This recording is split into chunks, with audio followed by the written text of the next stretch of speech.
العيد قرّب وعايزة طبعًا تعملي البسكوت، بس الزبدة بقت غالية جدًا وأسعارها بقى مُبالغ فيها أوي. طب ما تيجي كده نعمله مع بعض بالسمنة وهيطلع معاكِ أحلى بكتير من بسكوت الزبدة، وعايزة أقول لِك أكتر المحلات بيعملوه بالسمنة. يالّا بينا نشوف عملناه إزاي، بس يا ريت في الأول كده ما تبخلوش علينا باللايك.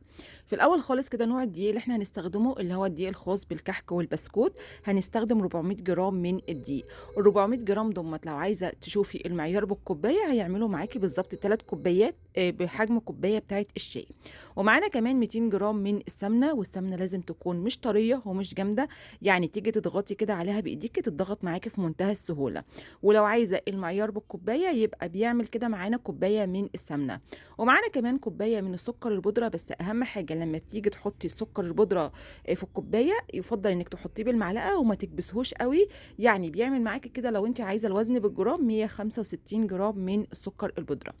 اول حاجه خالص بنعملها ان احنا بناخد السمنه ونضربها بالمضرب الكهربائي، ما عندكش مضرب كهربائي بالمضرب السلك ابداي اضربيها لحد ما يبقى قوامها كريمي معاكي. بعد كده بتنزلي عليها بالسكر البودره وتضربيهم كويس مع بعض لحد ما القوام يكون كريمي بالشكل اللي انت شايفاه.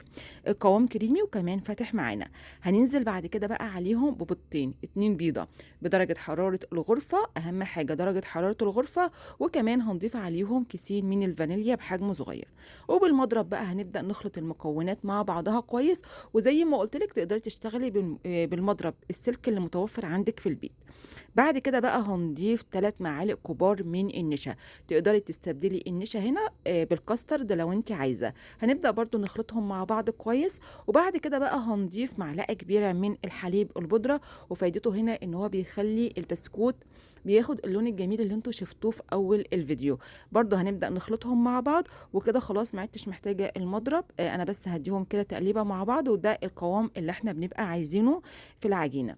هننزل بعد كده عليهم بكوبايتين ونص من الدقيق. طبعا انا معايا 3 كوبايات، لا في الاول خالص بحط الكوبايتين ونص من الدقيق، وبسيب النص الكوبايه الاخيره اشوف اذا كنت هحتاجها ولا لا.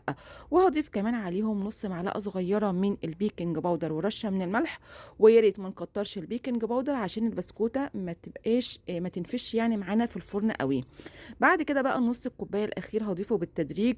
وضفت كمان دلوقتي 5 معالق كبار من الحليب او اللبن، وطبعا ده لازم يكون بدرجه حراره الغرفه. وهنبدا بقى نخلطهم مع بعض، وهضيف اخر شويه دقيق موجودين عندي. وانا هنا بالظبط ضفت 3 كوبايات من الدقيق. يا دوبك بس يا جماعه بنلم العجينه مش بنعجنها خالص، وكده العجينه بقت مظبوطه معايا.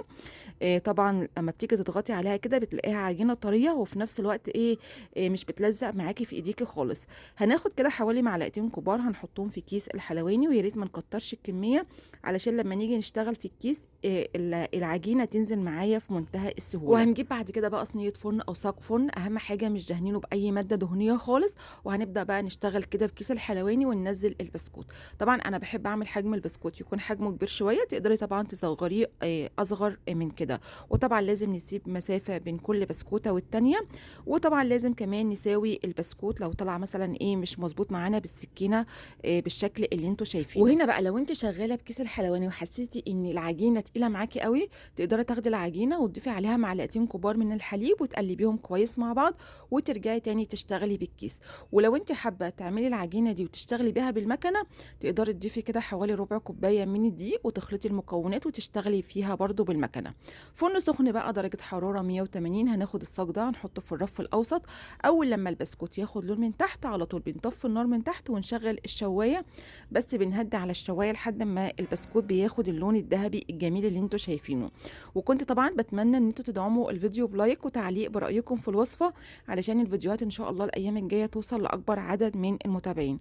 البسكوتة واخدة لون ذهبي جميل جدا، تقدري تطلعيه من الفرن واخد لون أقل من كده لو انت حابة، بس انا بالنسبه لي بحب اللون الذهبي اللي انتوا شايفينه ده. طبعا البسكوته ما شاء الله بتتكسر معانا بتتقطم كده معانا يا جماعه وجميله جدا. واحلى حاجه بقى مع البسكوت كوبايه الشاي او الشاي على لبن بيبقى طعمه حلو قوي. وعايزه اقول لك بقى ما بيختلفش خالص عن البسكوت بالزبده، بل بالعكس انا عايزه اقول لك ان البسكوت بالسمنه ده طعمه رهيب بجد، وريحه السمنه كده فيه جميله وحلوه قوي. زي ما انت شايفه بيتكسر معانا في منتهى السهوله. واظن بقى بعد المنظر القمر ده انا عايزه الكومنتات كلها ما فيش فيها غير تسلم ايدك يا موليلي. لايك بقى لو عجبكم الفيديو، وربنا يحسن ما بين ايديكم وبألف هنا وشفا.